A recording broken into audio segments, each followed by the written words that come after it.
The phone rang Tuesday morning, March 15th. I remember because it was tax season. Linda's name showed on the screen. My tax preparer. We'd worked together for 10 years, same time every spring. She'd call, we'd review my documents, she'd file everything. Simple, routine. I was sitting at my kitchen table, same spot I'd sat every morning for 40 years. Coffee in my favorite mug. The newspaper spread out in front of me, morning light coming through the window over the sink. Everything normal, everything ordinary. I answered the phone. Maggie. Linda's voice sounded different, shaky. Maggie, I need to ask you something, and I need you to be completely honest with me. I set down my coffee. What's wrong? Did you gift David $600,000 last year? I froze. The phone felt suddenly heavy in my hand. What? $600,000. There's an IRS Form 709 filed in your name, a gift tax return. It shows you gave David $600,000 across 4 separate transfers, June through September of last year. She paused. I could hear her breathing. Maggie, did you make those gifts? $600,000. I couldn't process it. I couldn't even picture that much money. My entire retirement savings was barely $800,000. My IRA, my pension, everything I'd saved over 30 years of teaching. Linda, I don't understand. My voice came out wrong, too quiet. I tried again. I never gave David that kind of money. Not even in smaller amounts? Maybe you forgot or... No. I stood up. My legs felt shaky. I've never given him that kind of money. Ever. The most I ever gave him was maybe $5,000 years ago for his car, and he paid me back. Mostly. Silence on the line. Then Linda spoke again. Her voice was quieter now, almost careful. Maggie, if you didn't authorize these transfers, if you didn't file this form, then someone else did, using your tax ID number, your identity. I looked at my coffee. It was getting cold. The newspaper was still open to the crossword puzzle. Half finished, everything looked the same, but nothing was the same. David, I said, not a question, a realization. I don't know, Linda said, but Maggie, listen to me. This is serious. Gift tax on $600,000 would be roughly $240,000. If the IRS thinks you filed this form, they'll expect payment, or they'll audit you, or both. And if you didn't file it, if someone forged your signature electronically, she stopped. That's identity theft. That's fraud. I sat back down. My hand was shaking. I set the phone on the table, put it on speaker so I could hold on to something, the edge of the table, solid, real. I'd never given him a dime, I said. My voice sounded strange, distant. Not really, not like that. I helped him over the years. College, his wedding, a few loans here and there. But $600,000? I don't have that kind of money to give away. That's my retirement. That's my... I couldn't finish the sentence. Linda was quiet for a moment. Then she said the words I already knew were coming. The words that would change everything. Maggie, if you didn't file this form, we have a very serious problem. I need to know right now. Did you authorize anyone to access your accounts last year? Did you sign any documents giving David power of attorney? Did you... No, I said. No. To all of it. No. Another pause. I could hear her typing. Fast, urgent. Okay, she said. Okay, don't touch anything. Don't call David. Don't do anything yet. I'm going to make some calls. I need to see if there are actual bank records showing these transfers. I need to. Maggie, I'm going to call you back in an hour. But if what I think happened actually happened. Her voice cracked slightly. You're going to need a lawyer. A good one. She hung up. The kitchen was quiet. The coffee was cold. The newspaper sat there, crossword half done. The morning light still came through the window, but I sat there, frozen, staring at my phone, at the now black screen. $600,000. My son. I didn't sleep that night. I kept replaying Linda's words. $600,000. identity theft, fraud, lawyer.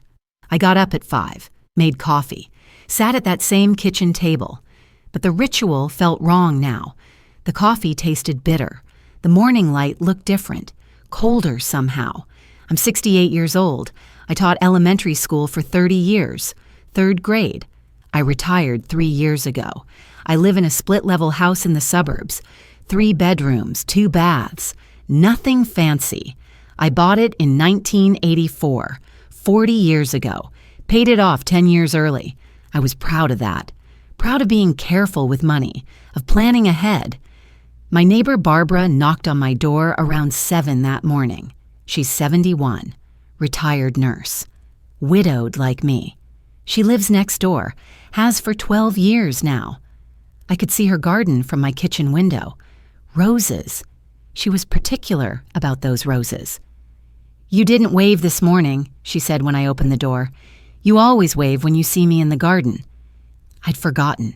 I hadn't even looked out the window. "I'm sorry," I said. "I had a rough night." She studied my face. Barbara was nosy, but it came from caring. That's what I told myself anyway. "You want to talk about it?" "Not yet," I said, "but thank you." She nodded, left a casserole on my doorstep later that afternoon. Tuna. That's what Barbara did. She brought food when people were struggling. It was her language. I put it in the refrigerator. I couldn't eat.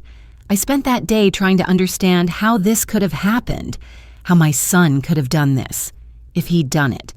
I kept wanting to believe there was a mistake, some explanation, but I knew David. I'd raised him, alone, after his father died. David was 8 years old when John had the heart attack, 35 years ago. I was 35, a widow with 2 kids, David and his younger sister Lisa. She was 3. I worked 3 jobs for years to keep us afloat, teaching during the day, tutoring after school, summer school programs. I put away what I could. Not much, but every dollar mattered. I was building their future. That's what I told myself. Every extra shift, every weekend I worked instead of rested. I was building something for them. The numbers still sit in my head.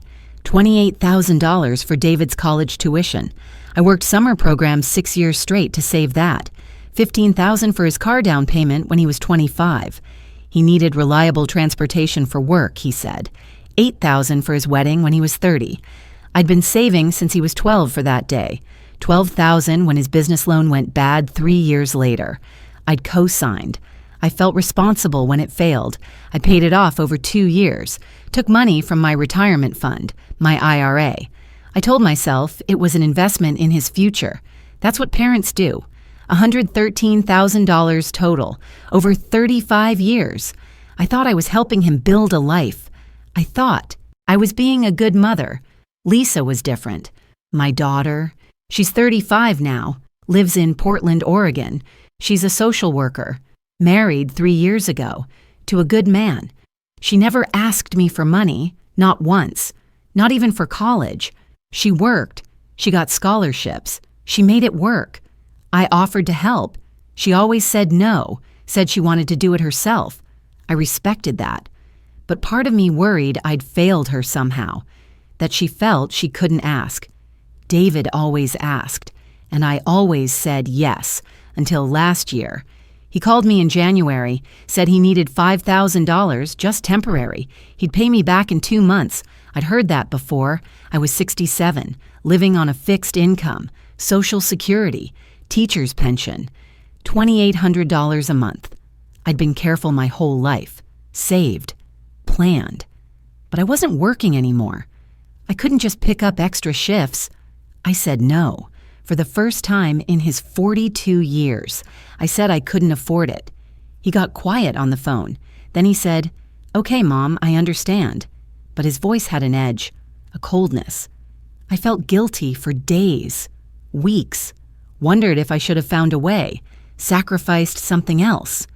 Now I wondered if that's when he decided, when he started planning, when no became the trigger. I found out later the gambling had started 5 years ago, after his divorce. He lost his wife, lost custody of his 2 kids, lost his business, all in the same year.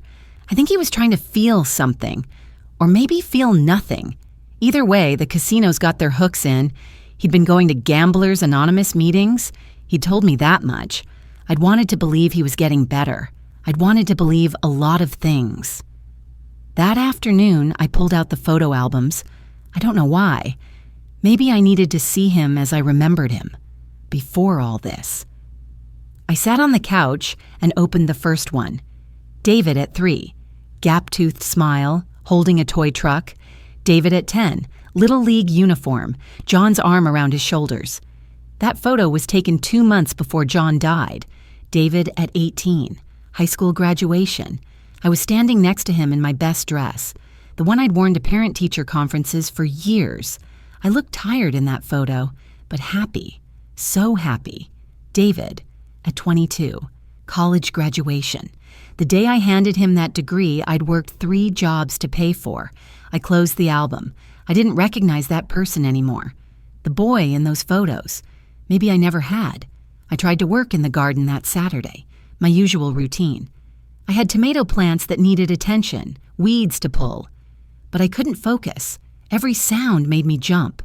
A car door, a phone ringing somewhere down the street. I kept expecting David to show up, to explain or to lie. I wasn't sure which would be worse. Barbara came over around noon, brought coffee from the diner. We sat on my porch. She didn't ask questions. She just sat with me. After a while, she said, "Whatever it is, you'll get through it." I wanted to believe her. That night, I couldn't sleep again. I got up around 2 in the morning, went to my filing cabinet, the one in my spare bedroom, the one where I keep everything, every tax return since 1985, every bank statement, every receipt worth saving. I'm organized. I always have been. Teachers are organized. We have to be.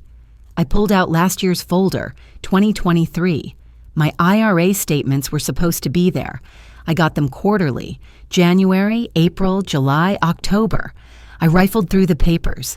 January was there, April was there, July was missing, August was missing, September was missing, October was there, but the balance looked wrong. Too low. Almost $200,000 lower than it should have been. I sat there on the floor of that spare bedroom, 2 in the morning, staring at a gap in my files. 3 months of statements, missing. That's when I knew, really knew. It wasn't a mistake. It wasn't an error.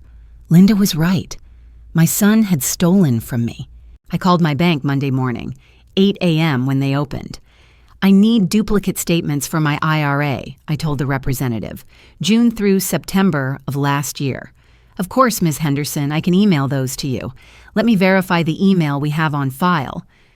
She read off an email address I didn't recognize. My hands went cold. "That's not my email." A pause, then typing. "It shows this was changed in May of last year through our online portal using your login credentials." "I didn't change it. Can you fix it? Now." She changed it back to my actual email.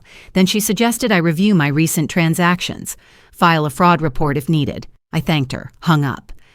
I opened my laptop at the kitchen table, went to my email settings. It took me 15 minutes, but I found it. A forwarding rule, set up in May. Every email from my bank had been automatically forwarded to that other address, then deleted from my inbox. I'd never seen the statements, never got the alerts, nothing. David had helped me set up online banking 2 years ago. He'd written down my passwords, put them in my filing cabinet, said it was in case I forgot. Anyone could have copied them. The bank statements arrived in my email that afternoon. I opened them one by one. My reading glasses. Cold coffee next to the laptop. June 15th, IRA distribution, $150,000. July 20th, $175,000.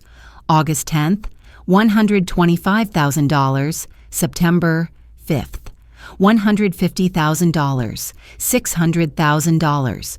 Gone in 4 withdrawals over 4 months, early withdrawal penalties on each one, $60,000 in penalties alone. The signatures on the forms looked like mine. Same loops, same slant. But I'd never signed them. I'd never even logged into my IRA account last year. Someone had forged my signature, electronically. My phone rang, David's name on the screen. I stared at it. 4 rings, 5. I answered. "Hey, Mom, just checking in. Haven't talked to you in a while."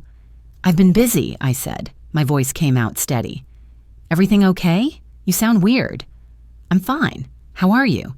"Good. Yeah, I'm still going to those meetings. GA, it's helping." He wanted me to praise him. I'd always done that before. "That's good," I said. "Mom, I know I've asked for money before, and I know you said no last time, but I was wondering..." "David, did you need money last year? A lot of money?" Silence. Then, who doesn't need money? But I'm managing. The meetings are helping. Because if you needed help, you could have asked. "I'm fine, Mom. Stop worrying about me. I'm 42 years old." His voice had changed, cooler, defensive. "I should go," I said. I hung up before he could respond. Sat there holding the phone, that pause when I'd asked about money, that change in his voice. He was lying. I called Linda, my tax preparer. "I found the withdrawals," I said. $600,000, 4 transactions. "Oh, God, so it's real." Linda's voice dropped. "Maggie, I need to give you a lawyer's number, Sarah Martinez. She specializes in elder law, financial abuse cases." Linda texted me the number. I stared at it. If I called, this became official, legal. This meant accusing my son of federal crimes, wire fraud, identity theft, forgery. But what choice did I have? He'd stolen $600,000, my retirement, my security, my future. That Saturday afternoon, David's car pulled into my driveway, unannounced. I was at the kitchen table, laptop open, bank statements on the screen. I closed it quickly. He knocked. "Mom, you home?" I opened the door. He was holding a bag from the hardware store. "Thought I'd fix that leaky faucet, the one you mentioned." I'd forgotten about the faucet. I hadn't mentioned it to him. "You don't have to do that," I said. "I want to." He stepped inside, walked past me toward the bathroom. I stood in the hallway, frozen. He was in my house, the same person who'd stolen from me. I followed him, watched him kneel by the sink, start working. "David," I said, "you should go." He looked up, surprised. "What? I'm almost done." "I need you to leave, now." He stood slowly. "What's going on with you?" "Nothing. I just need to be alone." "Mom, talk to me. Something's wrong." I almost asked him, "Did you steal from me? Did you forge my name?" But I couldn't. Not yet. I needed proof. I needed a lawyer. "Please leave," I said. He stared at me, then packed up his tools, walked to the door, stopped. "If I did something to upset you, just tell me." I didn't answer. He left. I locked the door, stood there breathing hard. Barbara was in her front yard when I looked out 10 minutes later. She waved me over. I crossed the lawn. She was holding pruning shears. "David was here," she said, not a question. "He came by, unannounced. I've been noticing his car here a lot, late at night sometimes, last few months. I thought you knew. Thought maybe you'd given him a key." My stomach dropped. "You didn't tell me." "I thought you knew." She paused. "But you didn't, did you?" I shook my head. "Maggie, what's going on?" "I can't talk about it yet, but if you see his car again when I'm not home, can you call me?" "Of course." She looked worried. "Are you safe?" "It's not like that. I just need to know if he's been in my house." She nodded. "I'll watch." I went back inside, called the number Linda had sent, Sarah Martinez, attorney at law. A woman answered. "Martinez Law. This is Sarah." "My name is Margaret Henderson. My tax preparer recommended you. I think I need a lawyer." "What kind of case?" I took a breath.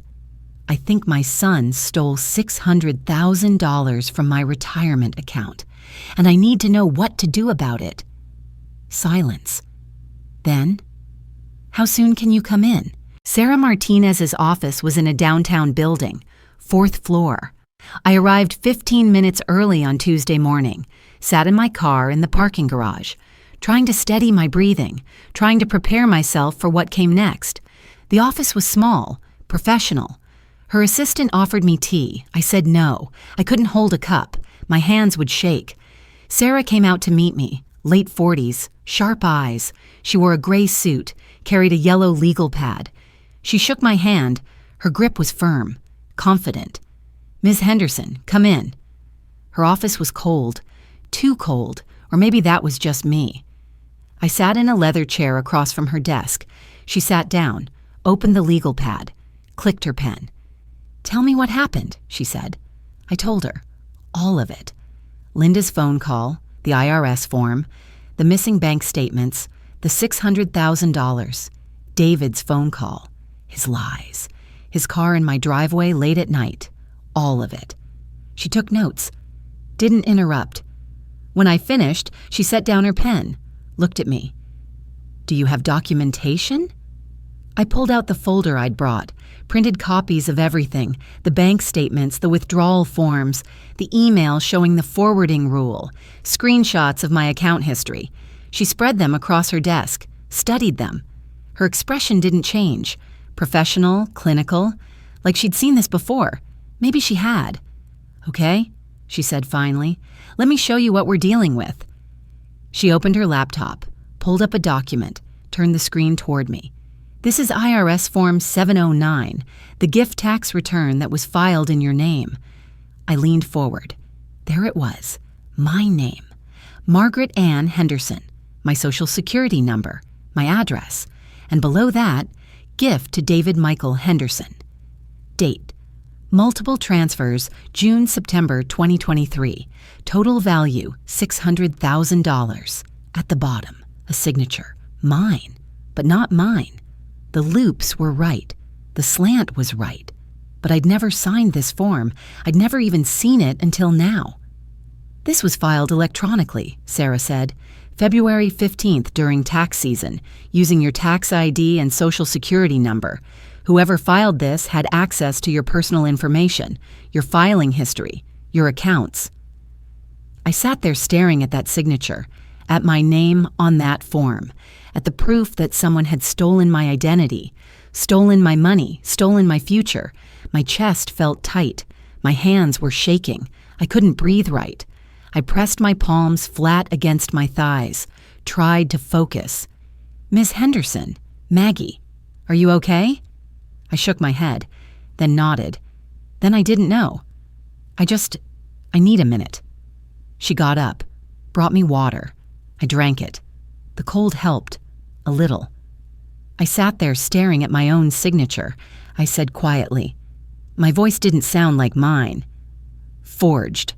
My son forged my signature to cover up stealing $600,000 from his mother, the woman who raised him alone, who worked 3 jobs so he could go to college, who never said no when he needed help." Looked up at Sarah. I couldn't breathe. I couldn't think. I just sat there, trying to understand how the boy I'd loved became the man who could do this. Sarah's expression softened slightly, just for a moment. Then she was professional again. "I know this is hard, but I need you to focus. We need to build a case, and we need to do it right." I nodded, set down the water. "What do we do?" "First, we need to see the actual money trail. You have the IRA withdrawal records, but we need to know where the money went. What account received those transfers?" She pulled out the bank statements I'd brought, studied them. "This account number, ending in 4739, do you recognize it?" "No. It's likely an account in David's name, or a trust account he controls. We need to confirm that." She made a note. "I'll subpoena his bank records. It'll take a few weeks, but we'll get them." She flipped through more documents, stopped. "These withdrawal forms, the signatures. You said you never signed these?" "Never." We'll need a forensic document examiner, someone who can analyze the signatures, compare them to your actual signature, prove they're forgeries. She made another note. That'll cost about $1,500. Are you okay with that? $1,500. More money I didn't have. But what choice did I have? Yes. Good. She kept going, methodical, organized. Next, your email. You said someone set up a forwarding rule in May of last year.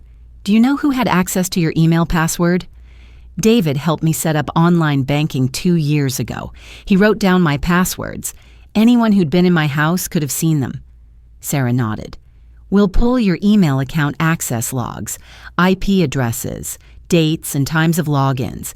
If David accessed your account from his location, we'll have proof. Another note.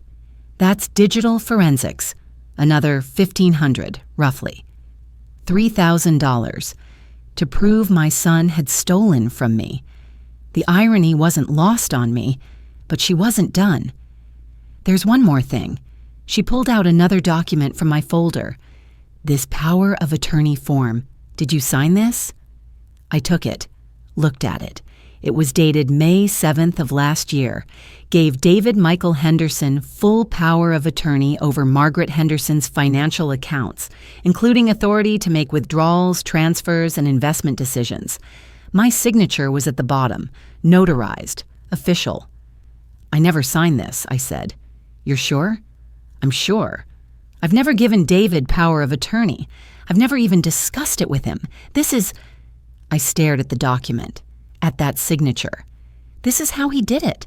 This is how he accessed my accounts. Sarah took the document back. The bank would have required this before authorizing those large withdrawals. It's their safeguard against fraud, except in this case, the power of attorney itself was the fraud. She made more notes, then looked up at me. Here's what we know. Someone filed a false gift tax return in your name. Someone forged a power of attorney to access your accounts. Someone made 4 withdrawals totaling $600,000 from your IRA. Someone changed your email settings to hide the evidence. And based on the timeline, the access patterns, and the beneficiary of all these actions, that someone is almost certainly your son. I nodded. I already knew. But hearing it said out loud, officially, legally, it made it real. This is wire fraud, Sarah continued. Identity theft, forgery. These are federal crimes. If we pursue this criminally, David could face prison time. If we pursue it civilly, we can try to recover the money. We can do both. But Maggie, I need you to understand something. This is your son, your family.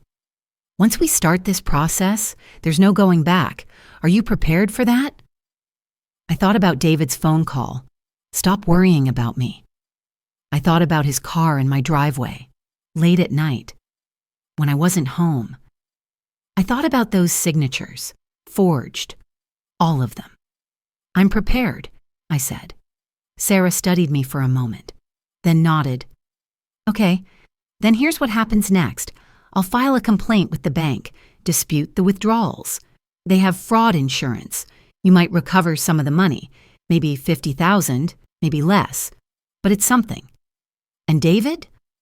I'll send a letter to his last known address. Inform him that we're aware of the fraudulent transactions. Give him a chance to respond, to return the money voluntarily. Most people don't, but we have to try. And if he doesn't, then we file a civil suit. Sue for the full amount plus damages. And I'll recommend you file a police report. Let the district attorney decide whether to pursue criminal charges. I sat there processing all of it. The legal process, the timeline, the reality that I was about to accuse my son of federal crimes. How long will this take? I asked. Months, maybe longer. Civil cases move slowly, and if it goes to criminal prosecution, that's another year, maybe 2. She paused. I won't lie to you. This is going to be hard, expensive, emotionally draining, and there's no guarantee you'll recover all the money, or any of it. But I have to try. Yes, she said, you do. I left her office an hour later with a plan, a timeline, a list of documents to gather, a forensic examiner to contact, a police station to visit, and the knowledge that I'd just hired a lawyer to go after my own son. The rest of that week was a blur. I gathered documents, old tax returns, bank records going back 5 years, anything that showed my signature, my real signature, so the forensic examiner could compare. Tom Rivera, my financial advisor, called me Thursday afternoon. I'd emailed him earlier in the week, asked if he had records of our conversations about my IRA. "Maggie, I got your email," he said. His voice was concerned. "What's going on?" I told him. "Not everything, but enough. Someone had accessed my IRA, made unauthorized withdrawals. I needed his help." "My God," he said. "Maggie, I'm so sorry. Of course I'll help. I have all our meeting notes, every conversation we've had about your retirement strategy. You were very clear. You didn't want to touch that IRA until you were 72. You said it explicitly, multiple times. Can you write that down? Officially?" "Absolutely. I'll prepare a statement. Send it to your lawyer. Whatever you need." I thanked him. Hung up. Another piece of evidence. Another witness. The forensic examiner's report came back 2 weeks later. High probability of forgery on all signatures. The power of attorney. The withdrawal forms. The tax return. The analysis showed subtle differences, pressure points, stroke patterns, things I'd never have noticed. But to an expert, it was clear. Someone had copied my signature, digitally, possibly using a signature from an old document, then pasted it onto new forms. Sarah sent David a letter, certified mail, informing him of the allegations, demanding return of the funds within 30 days, offering to discuss a payment plan if necessary. He didn't respond. I found out later why. His bank records, the ones Sarah had subpoenaed, showed exactly where the money had gone. The Henderson Family Trust account, David's account, $600,000 deposited between June and September, then withdrawn almost immediately. Wire transfers to Atlantic City casinos, $380,000. Cash withdrawals with surveillance camera confirmation, $120,000 to known bookies, another $100,000 to credit card companies and personal loan consolidations. By October of last year, the account had $847 left. My entire retirement, gone. Gambled away in 4 months. The night after I got the forensic report, I couldn't sleep. Again. I'd stopped counting the sleepless nights. They all blurred together now. I got up around 4 in the morning, made coffee, sat at the kitchen table in the dark, waiting for sunrise, waiting for something. I didn't know what. The documents were spread across the table. Everything Sarah had given me. Copies of the IRS form, the forged power of attorney, the forensic analysis report, the bank statements showing where my money had gone, casinos, bookies, gone. I sat there looking at all of it, the evidence of my son's betrayal, organized, documented, undeniable. And I thought about a day 33 years ago. David was 10. It was November. Cold, gray. We just buried his father. The funeral was small. John's parents, my parents, a few friends. David wore a suit that was too big for him. Lisa was 3. She didn't understand what was happening, kept asking where Daddy was. After everyone left, David came to my room. I was sitting on the bed, trying not to cry in front of him, trying to be strong. He climbed up next to me, put his small hand in mine. "Mom," he said. His voice was quiet, scared.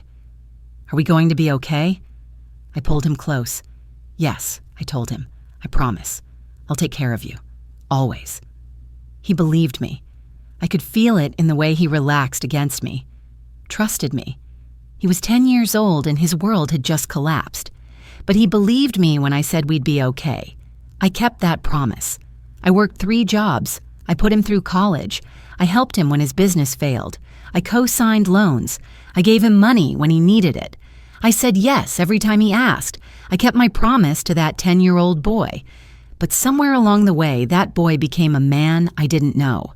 a man who could forge my signature, steal my retirement, gamble it away in 4 months, lie to my face when I asked him about it.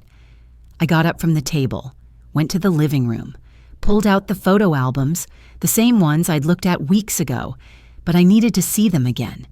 David at 10, that Little League photo, John's arm around his shoulders, David's smile, innocent, happy. That was 2 months before John died. I stared at that photo, at that boy, and I realized something. I'd been grieving that boy for weeks now, mourning the loss of the son I thought I had, the son I'd raised, the son I'd sacrificed for. But that boy was gone, had been gone for years, maybe longer, and the man who'd replaced him, I didn't know him. Maybe I never had. I closed the album, set it aside. The morning light was starting to come through the kitchen window. I went back to the table, sat down, looked at those documents again. All that evidence. Sarah's words echoed in my head. Once we start this process, there's no going back. I'd spent my whole life avoiding conflict, smoothing things over, keeping the peace. When David asked for money, I gave it. When he made mistakes, I covered for him. When he needed help, I helped. I told myself it was love, support, being a good mother. But it wasn't. It was enabling. It was teaching him that I would always be there to fix his problems, to bail him out, to say yes. And when I finally said no, for the first time in 42 years, he didn't get help. He didn't fix his problem himself. He stole from me instead. That wasn't my fault. I knew that. Sarah had said it. Tom had said it. Even Barbara had said it. David made his choices, adult choices, criminal choices. But I'd made mine too. I'd chosen to avoid confrontation, to keep the peace at any cost, to sacrifice my own security because I felt guilty about saying no. I couldn't do that anymore. I picked up my phone. It was 6:30 in the morning, too early to call. But I pulled up Sarah's number anyway, stared at it. I thought about what this would mean. Filing charges, pursuing this legally, publicly accusing my son of federal crimes, the family division it would cause. Lisa would understand. She was practical, honest. But David's kids, my grandchildren, they'd probably lose access to both of us. David to prison or probation, me to their anger, their confusion about why Grandma sent their father away. I thought about the money, how I'd probably never see most of it again, how I'd have to sell this house, the house I'd lived in for 40 years, downsize, live more carefully, work longer than I'd planned. I thought about the emotional cost, the toll this was already taking, the sleepless nights, the anxiety, the grief. But then I thought about what would happen if I did nothing, if I just let it go, forgave him, moved on. He'd learn that he could steal from me, that there were no consequences, that I'd always forgive, always enable, always say yes, even when the answer should be no. And I couldn't do that. Not anymore. I wasn't that person anymore. The person who avoided conflict at any cost, who sacrificed herself to keep the peace. I was 68 years old. I'd worked my entire life. I'd raised 2 children alone. I'd saved carefully, planned responsibly. And someone had stolen that from me. My own son had stolen my future, my security, my retirement. I had to hold him accountable, not because I hated him, not because I wanted revenge, but because it was the right thing to do. For me, for my future, for the life I still had left to live. I could love him and still hold him accountable. Those 2 things weren't mutually exclusive. The sun was fully up now. Morning light filled the kitchen. The same kitchen where I'd sat when Linda called, where I'd reviewed those bank statements, where I'd cried at 2 in the morning over missing files. I spread the documents out one more time, all the evidence, all the proof. I looked at them, really looked, not with grief anymore, not with disbelief, with clarity. I picked up my phone, called Sarah's office, got her voicemail. It was only 7 a.m. Of course, she wasn't in yet. "Sarah, this is Maggie Henderson. I've made my decision. File everything. the civil suit, the police report. I want full restitution, and I want a restraining order. No contact for... I paused, thought about it. 5 years minimum. Call me when you get this. I hung up, set the phone down, sat there for a moment. The decision was made. There was no going back now. And I realized something else. Something I hadn't expected.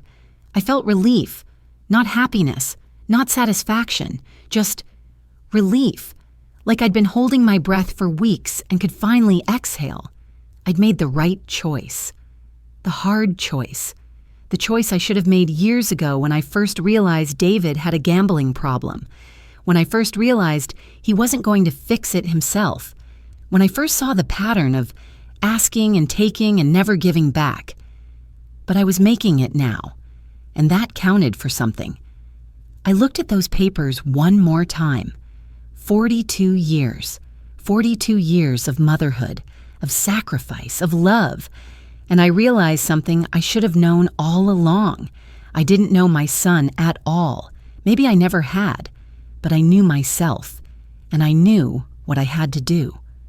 My phone rang an hour later. Sarah. Maggie, I got your message. Are you absolutely sure? I'm sure. Okay then. I'll start the paperwork today. I'll need you to come in tomorrow to sign everything, and we'll need to file a police report. Can you do that this week? Yes. This is going to get hard. You know that. He'll probably try to contact you. His lawyer might try to negotiate. Your family might take sides. Are you prepared for that?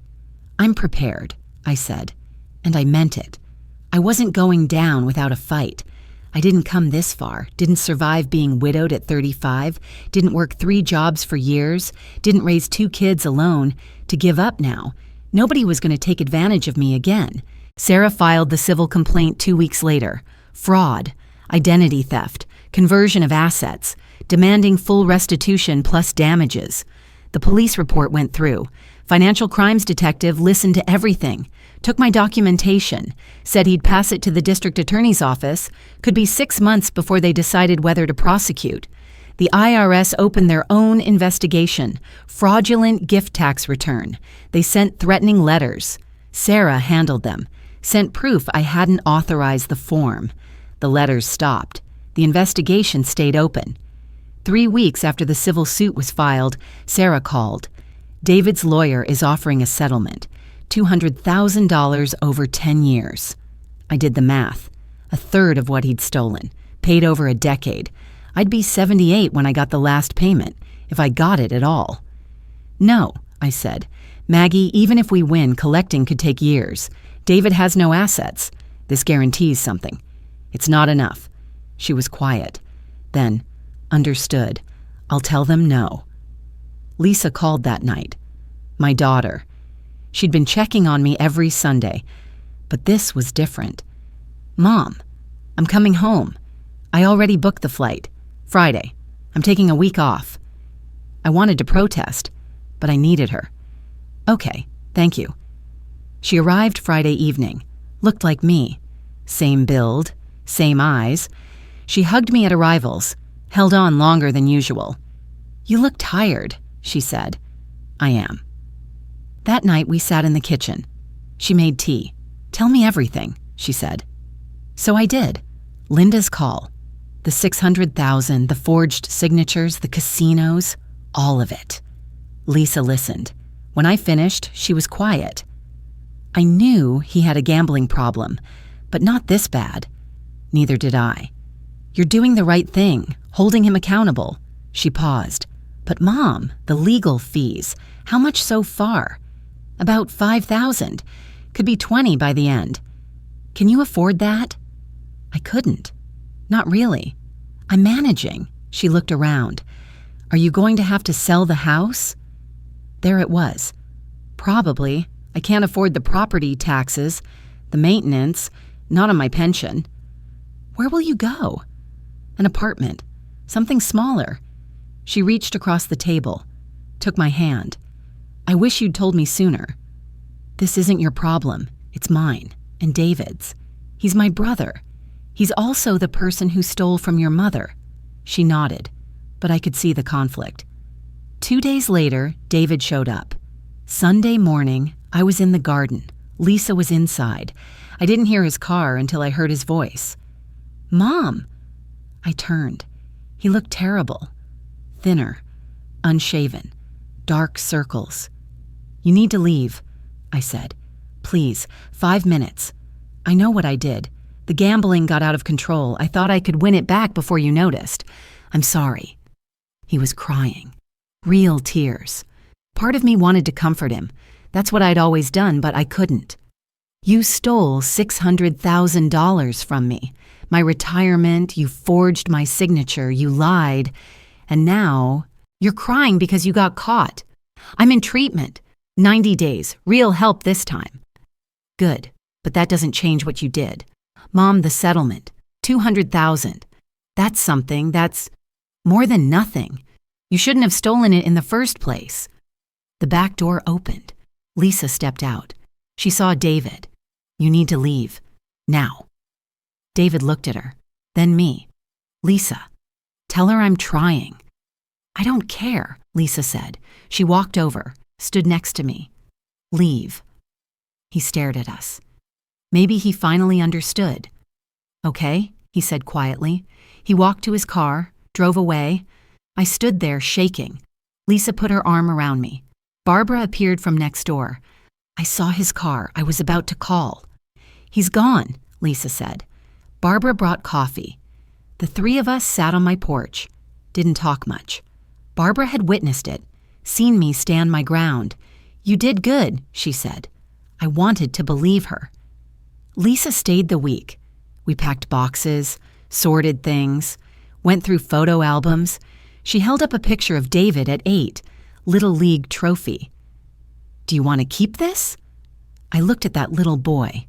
That smile. Yes, I can remember who he was without forgetting what he did. Friday came. I drove her to the airport. She hugged me. "Call me anytime, even 3 a.m. "I will." "You're stronger than you think." Barbara had said the same thing. Maybe they were right. 2 days after Lisa left, I woke up with chest pain. Sharp, radiating down my arm. I couldn't breathe. I called 911. Paramedics came within 10 minutes. EKG in my bedroom. Questions about stress. History of heart disease. "My husband died of a heart attack," I said. 33 years ago. They loaded me into the ambulance. Barbara came outside in her robe. "What happened?" "Chest pain. We're taking her to Memorial." "I'll follow. I'll call Lisa." The ER was bright. Too bright. Monitors, blood work, more EKGs. A doctor came in, mid-40s, kind eyes. "Ms. Henderson, your heart is fine. This was a panic attack." "A panic attack? Have you been under unusual stress?" I almost laughed. "Yes. Panic attacks can mimic heart attacks. You need to manage the stress. See your doctor, maybe a therapist." "A therapist?" I'd never seen one in my life. But I nodded. They kept me 4 hours. Barbara sat with me, held my hand. "I thought I was having a heart attack," I told her, "like John. But you're not. You're okay. Just stressed." Lisa called. Wanted to fly back. I said no, I was fine. But it wasn't fine. My body was telling me something. This was too much. The lawsuit, the stress, the sleepless nights, the worry. I needed to accept this was going to be hard, and I needed to take care of myself. A week later, book club met. We'd been meeting 12 years. Same women, same library. Nobody wanted to talk about the book. "Maggie," Linda said. "Not tax, Linda. Book club, Linda." "We heard what happened with David. Are you okay?" Word travels. Someone saw the ambulance. Someone saw David. Someone heard about the lawsuit. "I'm managing," I said. "If you need anything," Carol said, retired librarian. "We're here." They meant it. I could see it. These women I'd read books with for over a decade, but I didn't ask. I thanked them. Changed the subject. Later, Linda pulled me aside. "I want you to speak at the senior center next month about financial elder abuse. What happened to you could help others." I promised I'd think about it. That night, Sarah called. The district attorney's office is prosecuting wire fraud, identity theft, forgery, federal charges.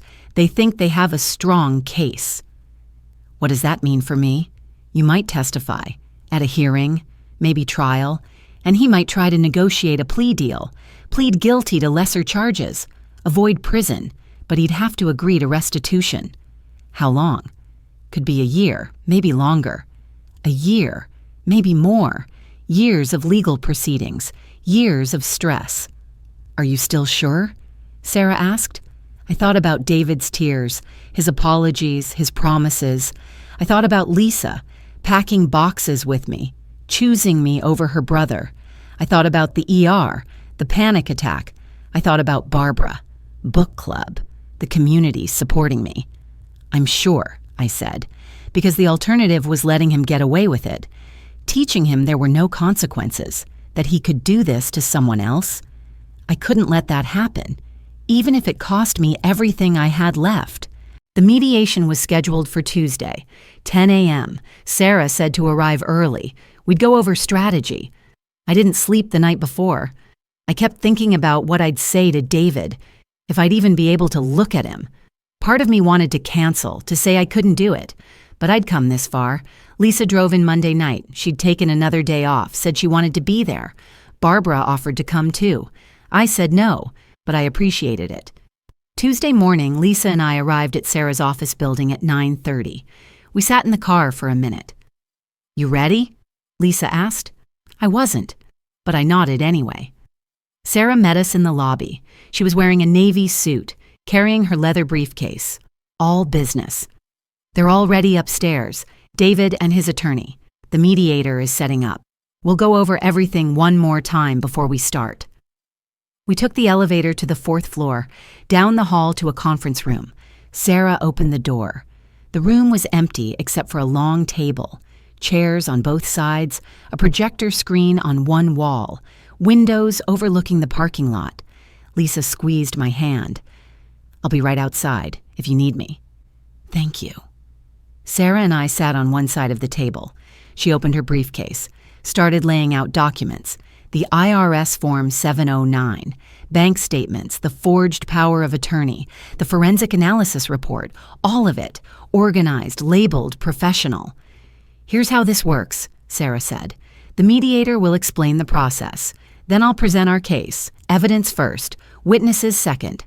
David's attorney will have a chance to respond. Then we negotiate terms. Or we don't. Either way, this gives everyone a chance to avoid trial. What if he denies it? He probably will, at first, but the evidence is overwhelming. His attorney knows that. That's why they agreed to mediation. She looked at me. Maggie, this is going to be hard, seeing him, hearing his side. But I need you to stay focused. Don't let him manipulate you. Don't let guilt make you back down. Can you do that? Yes. A knock on the door. The mediator entered. A woman. Late 50s, gray hair pulled back, professional but kind.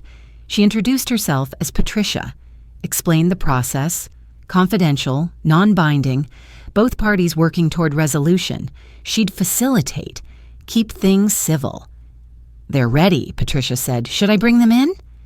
Sarah looked at me. I nodded. Patricia left, came back a minute later, with David and his attorney, a man in his 40s, expensive suit, briefcase. David looked thinner than when he'd shown up at my house, pale, nervous. He wouldn't meet my eyes. They sat across from us, the table between us, all those documents spread out on my side, evidence of what he'd done. Patricia sat at the head of the table. Thank you all for being here. Let's begin. Ms. Martinez, you may present your client's position. Sarah stood. She didn't need notes. She'd done this before, many times probably. My client, Margaret Henderson, is here to seek restitution for $600,000 that was fraudulently withdrawn from her retirement accounts between June and September of last year. The withdrawals were made using forged documents and stolen identity information. The person responsible for these fraudulent transactions is her son, David Henderson.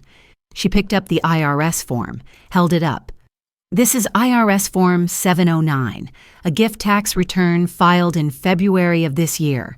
It claims Margaret Henderson gifted $600,000 to David Henderson.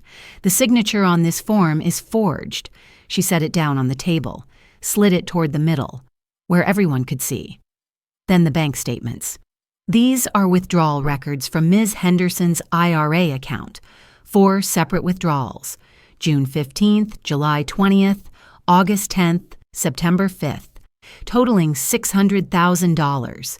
Each withdrawal required a signed authorization form. Every signature was forged. She placed each statement down, one by one, creating a display, a timeline, a paper trail. This is a power of attorney document, filed with Ms. Henderson's bank in May of last year. It gave David Henderson full access to her accounts. The signature on this document is also forged. Another paper on the table, and this, she picked up the forensic report, is an analysis from a certified forensic document examiner. It confirms with high probability that all of these signatures are forgeries, not written by Margaret Henderson, but copied, digitally manipulated, and placed on fraudulent documents. David's attorney leaned forward. We don't dispute that withdrawals were made, but there's a question of authorization. Verbal authorization. My client maintains that his mother gave verbal permission. There was no verbal authorization, I said. My voice came out stronger than I expected. I never gave permission. I never even knew about the withdrawals until my tax preparer called me in March. Sarah put a hand on my arm, gently, a signal. She'd handle this. I nodded. We have witnesses, Sarah continued. First, I'd like to call Michael Chen, forensic accountant with Robertson Financial Forensics. A man entered. Early 50s, wire-rimmed glasses. He'd been waiting outside. He sat at the end of the table. Patricia administered an oath, not legally binding like a court, but a formality, a reminder that this was serious. Mr. Chen, Sarah said, can you explain your findings? He opened a folder. I analyzed the signatures on the IRA withdrawal forms, the power of attorney document, and the IRS gift tax return. I compared them to known authentic signatures from Ms. Henderson, tax returns from previous years, banking documents, letters. The signatures in question show consistent digital manipulation markers, pixel-level inconsistencies, uniform pressure patterns that don't occur in natural handwriting. In my professional opinion, these signatures were scanned from authentic documents and digitally placed onto the fraudulent forms. Is there any possibility these are authentic signatures? In my professional opinion, no. Thank you, Mr. Chen. He left. Sarah looked at her notes. Next witness, Thomas Rivera, financial advisor with Merrill Lynch. Tom entered. I'd seen him 2 weeks ago, given him copies of everything. He looked uncomfortable. He'd known David since David was a child. This couldn't be easy for him either. Mr. Rivera, Sarah said, how long have you been Ms. Henderson's financial advisor? 8 years. And during that time, did you discuss her retirement strategy? Yes, many times. Ms. Henderson was very clear about her goals. She didn't want to touch her IRA until she was 72. She wanted to maximize its growth. We documented this in every annual review. I have emails from her explicitly stating she would not make early withdrawals. Did she ever discuss making gifts to her son? No, she mentioned helping him over the years, small amounts. But she never discussed liquidating her retirement accounts for gifting purposes. That would have gone against everything we'd planned. Thank you, Mr. Rivera. Tom left. Wouldn't look at David as he passed. Sarah turned to David's attorney. We also have testimony from 3 bank employees who confirmed the power of attorney was submitted electronically, never verified in person. Digital records show the document was uploaded from an IP address registered to David Henderson's residence. David's attorney shifted in his seat. That doesn't prove. It proves access. It proves opportunity. Combined with motive, Mr. Henderson had significant gambling debts at the time. And the forensic evidence, the case is clear. Patricia looked at David's attorney. Do you have a response? He leaned over, whispered to David. A long, whispered conversation. David shook his head, then nodded, then shook his head again. Finally, the attorney sat back. My client would like to make a statement. David looked up, at me. For the first time since entering the room, his eyes were red. He'd been crying before he came in, or maybe during the testimony. I couldn't tell. Mom, his voice cracked. I'm so sorry, you're right. All of it. I did it. I forged the signatures. I filed the tax form. I took the money. Tears were running down his face now. The gambling, it consumed me. I owed $800,000 to casinos, to bookies. People were threatening me. I panicked. I thought I could borrow from your IRA, just temporarily. I thought I could win enough to pay it back before you noticed. Before anyone noticed. He wiped his face with his sleeve. But I couldn't stop. Every time I lost, I thought the next bet would fix it. The next hand, the next game. And then the money was gone. All of it. And I knew what I'd done. I knew I'd destroyed everything. His attorney put a hand on his shoulder, a signal to stop talking. But David kept going.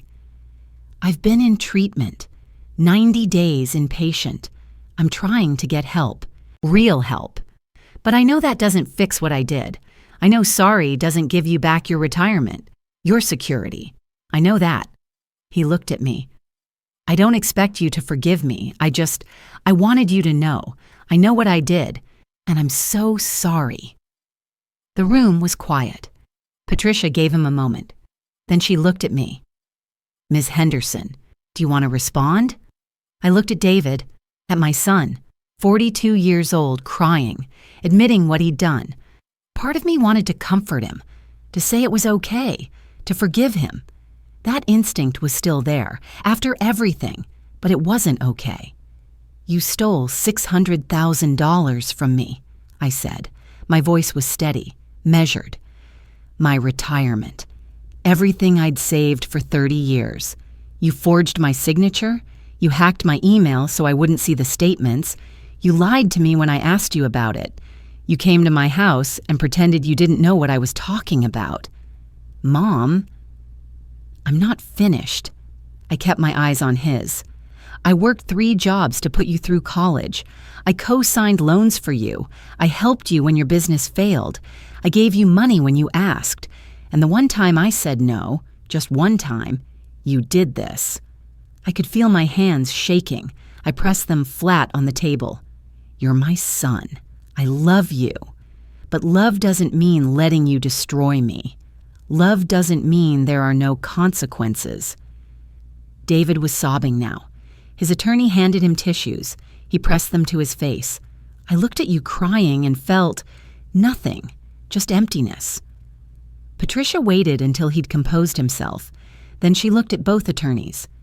Settlement proposals? Sarah pulled out a document. We're seeking full restitution, $600,000, payment plan negotiable, 5-year no-contact order, and Mr. Henderson must plead guilty to fraud charges when the district attorney files them. In exchange, Ms. Henderson won't pursue additional civil damages. David's attorney countered. My client has no assets. The money's gone. He can't pay $600,000. We propose $250,000 over 15 years. Monthly payments. No admission of guilt. No criminal plea. In exchange, Ms. Henderson drops the civil suit and doesn't cooperate with the district attorney. Not acceptable, Sarah said immediately. The evidence is overwhelming. The district attorney will prosecute regardless of Ms. Henderson's cooperation. This is Mr. Henderson's chance to take responsibility, to make this right, or as right as he can. Back and forth. Negotiations, numbers, terms. David sat there, silent, defeated. His attorney did all the talking. Finally, after an hour, they reached terms. David would enter a guilty plea to wire fraud and identity theft, reduced charges. He'd serve 2 years probation, no prison time. He'd agree to full restitution, $600,000, garnished from any future wages, 25% of his income until paid in full, likely decades. He'd enter a certified gambling treatment program, 1 year minimum, and a 5-year no-contact order. No emails, no calls, no showing up at my house, nothing. Patricia read the terms out loud. Does everyone agree? David's attorney nodded. My client agrees. Sarah looked at me. Maggie? I looked at David one last time. 42 years. And I realized I was looking at a stranger. The boy I'd raised was gone, had been gone for a long time. I couldn't save him. I couldn't fix him. I could only save myself. I agree, I said. Patricia made notes. I'll draft the agreement. Both parties will need to sign. Then I'll file it with the court.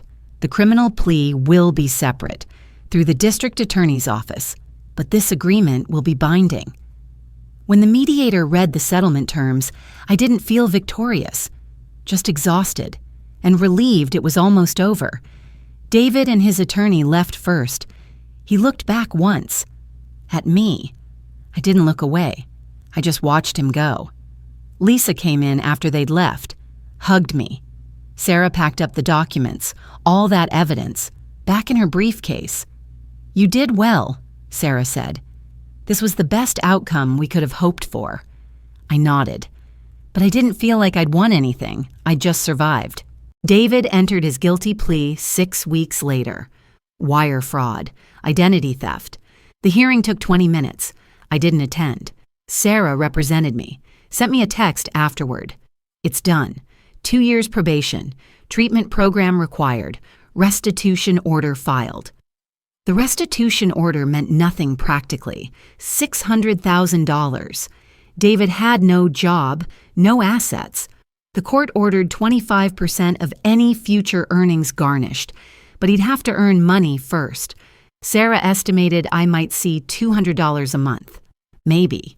If he got steady work, if he stayed employed, if he actually paid. It could take 30 years to collect the full amount, she said on the phone, and that's if everything goes perfectly, which it won't. I understood. I'd accepted it weeks ago. The money was gone. I'd never get most of it back. But the bank's fraud insurance came through. $50,000. Not $600,000, but something. Enough to start over. Tom helped me open a new IRA, secure this time. New passwords, 2-factor authentication. No one else had access, just me. It's not what you had, Tom said when we met at his office. We sat across from each other, his candy dish between us. Hard candies. I took one. Butterscotch. But if you're careful, this can still grow. You still have your pension, Social Security. This is supplemental, emergency money. It's protected now. Thank you, Tom, for everything, for testifying, for not giving up on me. You're one of my best clients, Ms. Henderson. You did everything right. This wasn't your fault. I needed to hear that. Even after everything. I still needed to hear it. Barbara came over the day the moving truck arrived. I'd sold the house, a young family, 2 kids. They were excited about the split level, the big backyard, the neighborhood. I was happy for them, but it hurt watching them walk through, measuring for furniture, planning their lives in the space where I'd lived mine. Barbara helped me pack the last boxes, kitchen items, photo albums, things I couldn't trust to movers. You know, she said, wrapping a coffee mug in newspaper, when my marriage ended 20 years ago, I thought my life was over. Divorced at 51, starting over. I didn't think I could do it. But you did. I did, and you will too. She set down the mug, looked at me. I'm proud of you, Maggie. What you did. Standing up to him. That took courage. I didn't feel courageous. I felt terrified. That's what courage is, being terrified and doing it anyway. She handed me her phone. Put your new address in here. I'm coming over every Tuesday morning. Coffee. Just like always. You're not getting rid of me that easily. I wouldn't want to, I said, and I meant it. Lisa flew in the following weekend to help me settle into the new apartment.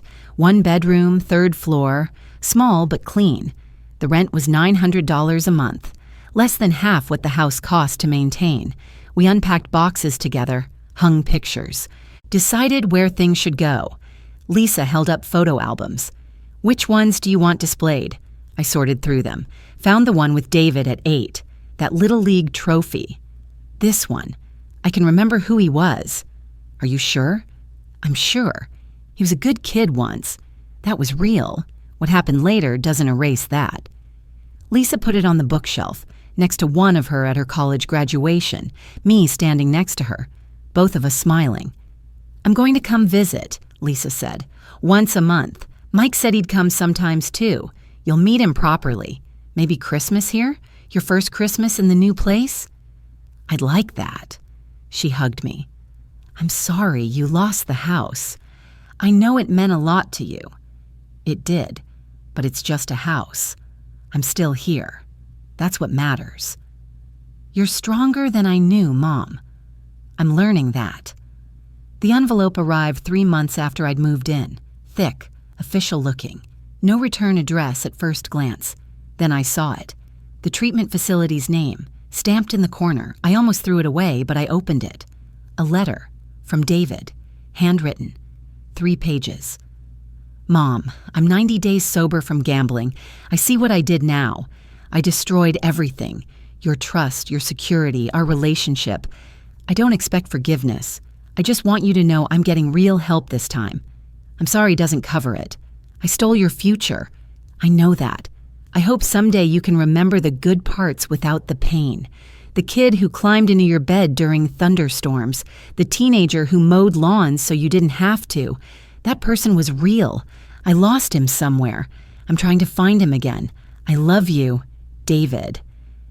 I read it twice, 3 times, looking for manipulation, for excuses, for anything false, but it seemed genuine as anything he'd written in years.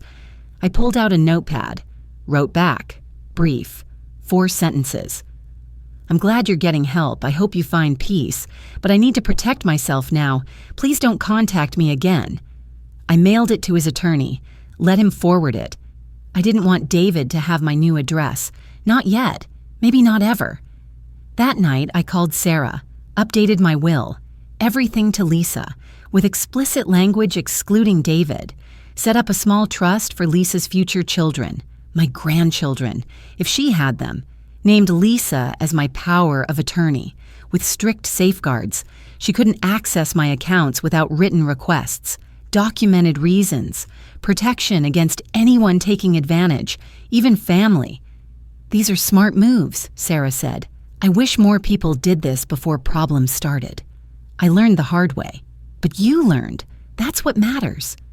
I updated all my beneficiaries too. My IRA, my pension, my life insurance, everything to Lisa.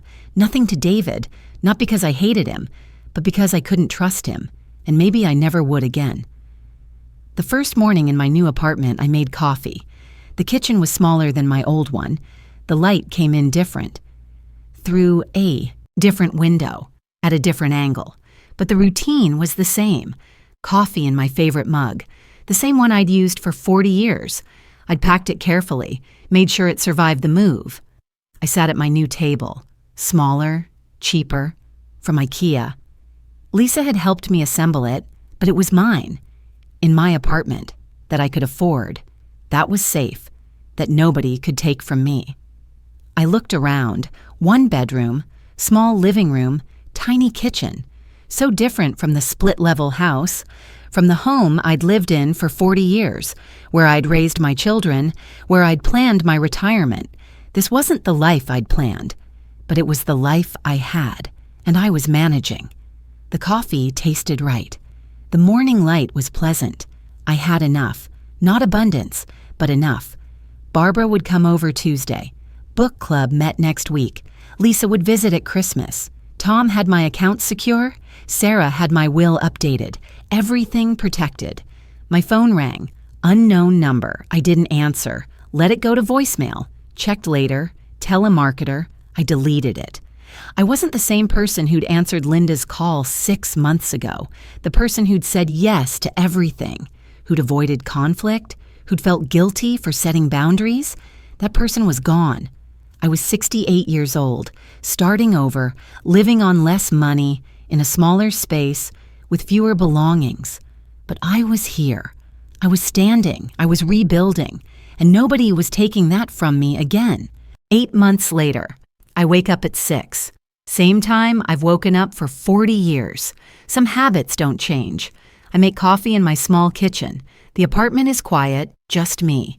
The hum of the refrigerator, traffic sounds from the street below. I sit at my table. The IKEA one Lisa helped me assemble. It's smaller than my old kitchen table, but it's enough. The coffee tastes right. That's what matters. My new apartment is on the 3rd floor of a building near the library. 1 bedroom, living room with 2 windows, small bathroom. Rent is $900 a month. I can manage that. My pension is $1,800. Social Security, another $800. I picked up part-time work at the library, 3 mornings a week, shelving books, helping patrons. It brings in about $400 a month. Total income, just over $3,000 a month. Rent, utilities, groceries, insurance. It's tight. I don't go out to eat much. I shop sales. I watch my spending. But I'm managing. I'm here. I'm standing. The apartment is small, but it's mine. Secure building. Younger neighbors who check on me sometimes. A couple in their 30s next door. They have a toddler. Sometimes I hear him laughing through the wall. It's nice. A reminder that life goes on. I keep some photos displayed. One of David at 8, that Little League trophy. The smile. I can look at it now without crying. I can remember that boy without the pain of what came after. He existed. That was real. The rest is also real. Both things can be true. Next to it, a photo of Lisa at her college graduation, and one from last Christmas. Lisa and Mike visited. We had dinner here.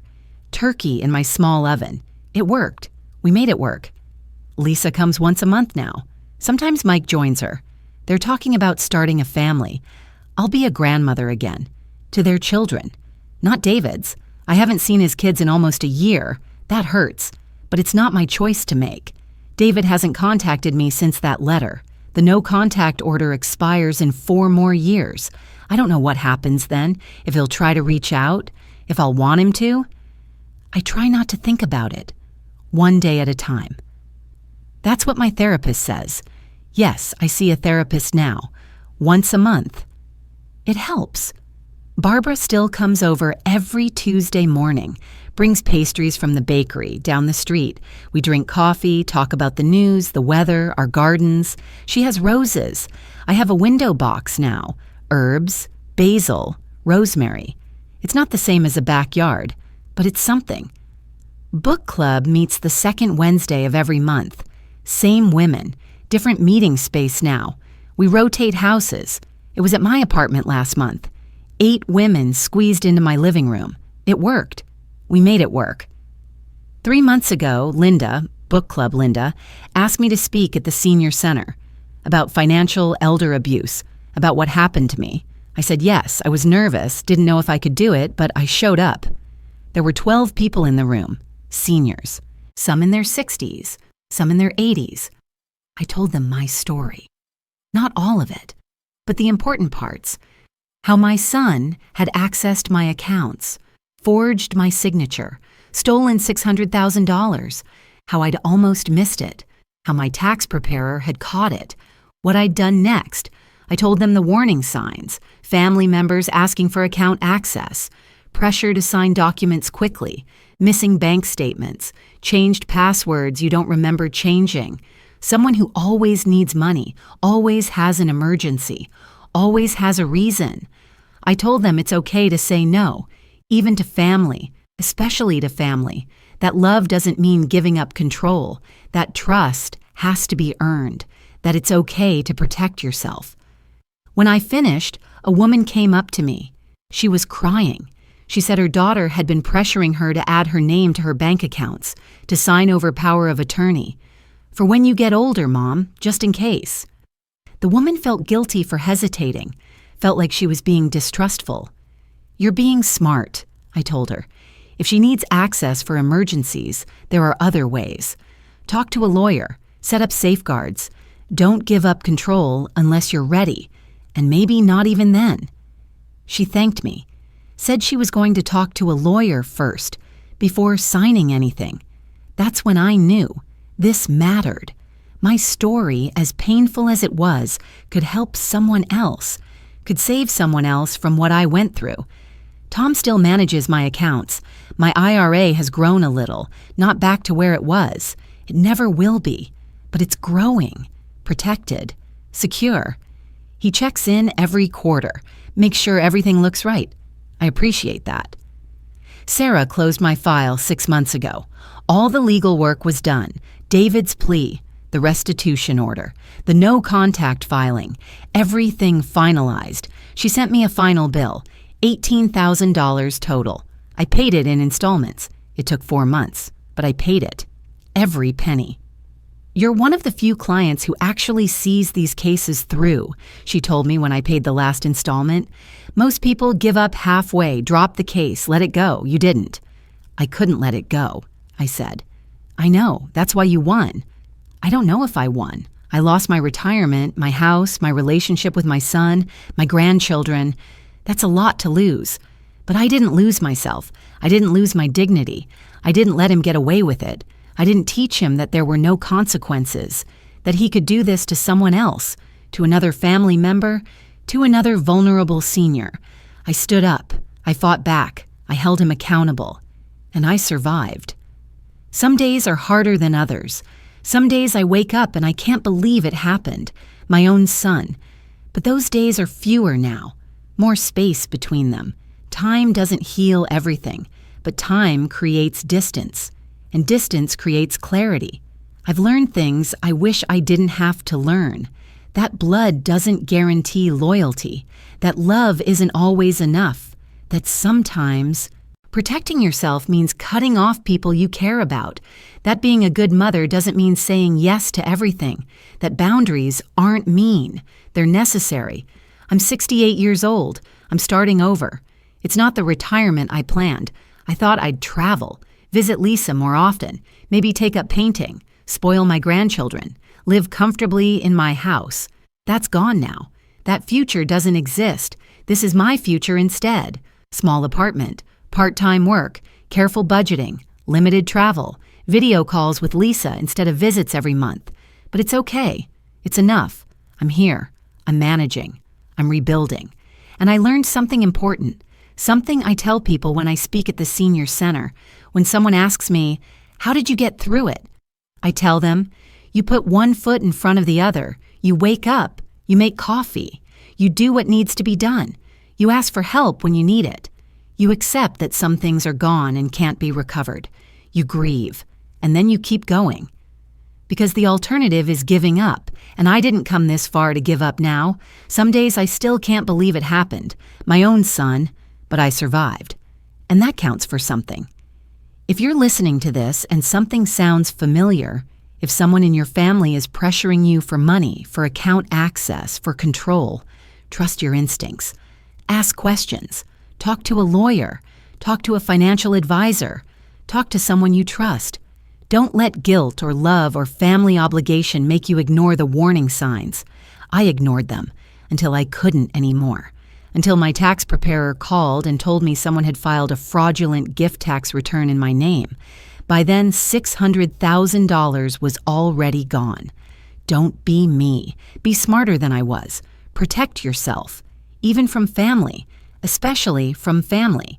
And if it's already happened, if someone has already stolen from you, already betrayed your trust, know this: you can survive it. You can rebuild. It won't look like what you planned, but you can do it. I did, and I'm still here. It's a smaller life than I had, a different life than I imagined, but it's mine, and nobody's taking it from me again.